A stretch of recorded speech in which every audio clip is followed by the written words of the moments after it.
Hello everyone, welcome to Camille's Harem. Not just a podcast for novice writers by novice writers, but also a YouTube channel by novice writers for novice writers. Because writing is an adventure, it's more fun with friends.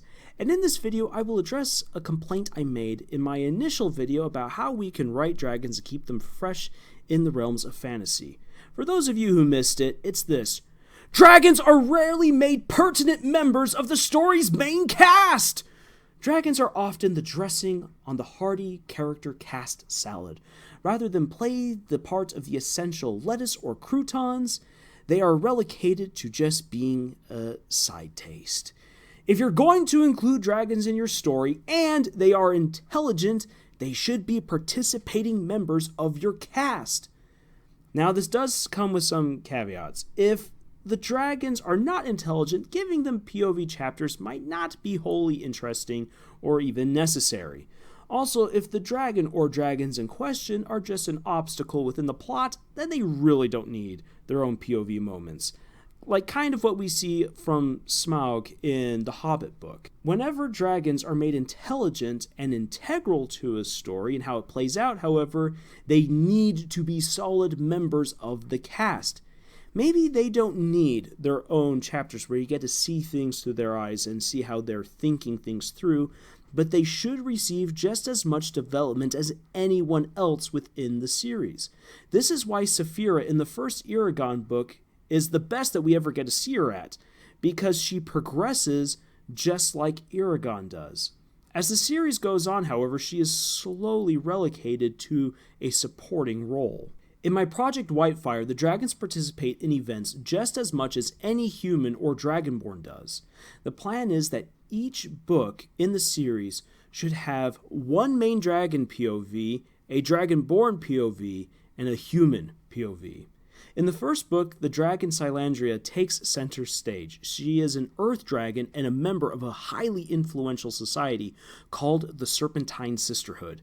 And she is a prisoner. Caught in a vicious game of politics, she is the dragon Thornbeard's best chance to ascend to become Draconia's fifth king, and he hopes to do so by forcing her to soulbind with him.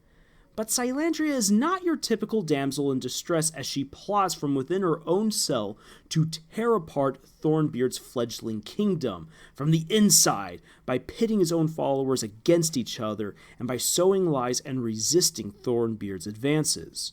Through her, the audience gets to see why dragons value what they do, once again being family and freedom and their own treasure. And readers are also introduced to the different customs among dragonkind as we get to see that Thornbeard has attracted riffraff from all over the globe to his cause.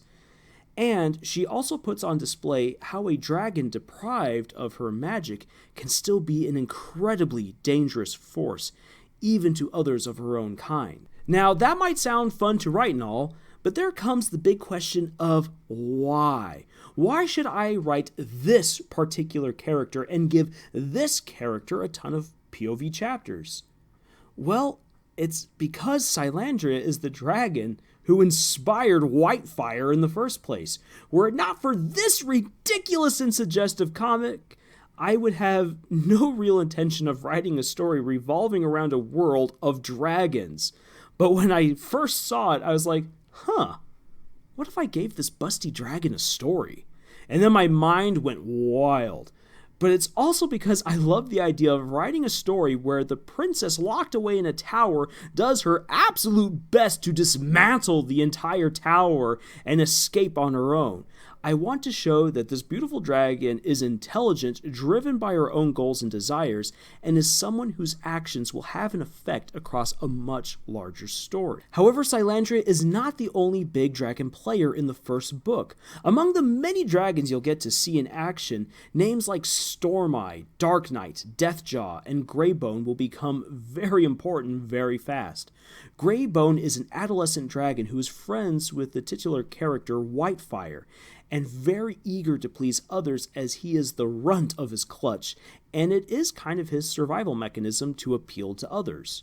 Dark Knight is known throughout all of Draconia as the most chivalrous of the four dragon kings, a hero of the not-too-distant Slayer extermination and Kingbreaker wars. where he personally overthrew one of Draconia's most tyrannical kings. But he is besieged from many sides by kingly expectations, world events, and his own moral code, which clashes with Whitefire's own aims. Stormeye is another hero of the previous wars, who has also carved out his own kingdom. And I'm already going to say that he is one of my most favorite villains to write so far, because you'll definitely get to see where he's coming from. And finally, for this video at any rate, Whitefire's father, Deathjaw. Despite his fearsome name, he is known for being one of the few dragons in the series who attempts to see human beings as of equal worth to dragons, and therefore his equals in just about everything. I experimented with his character a bit in a short story, which I will link to in the description.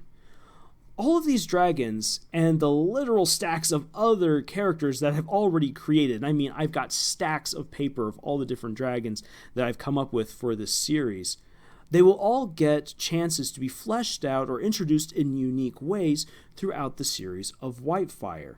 Dragons in this case are not just the cruel, arrogant rulers of this world who you can't identify with because they're just so high above everything. Rather, they are individuals with families, personal histories, goals, quirks, and unique character traits. It will be up to you then, the reader, to decide for many of them if they are good dragons, bad dragons, or somewhere in the moral in-between gray. By taking this route, the dragons cease to be a superficial trope of fantasy, but become active members of the cast without whom this story would lose so much of its depth. And on that note, I'm going to get back to writing because, man, I really love writing dragons. So until the next video, I am going to ask you to head over to our podcast, Camille's Harem, found on Podbean, iTunes, and Google Play, for more writing insight and advice. Check out our art on Tumblr or do some of the writing exercises that Camille has put up on her Pinterest page. You can also head over to our subreddit and engage in conversations with us there.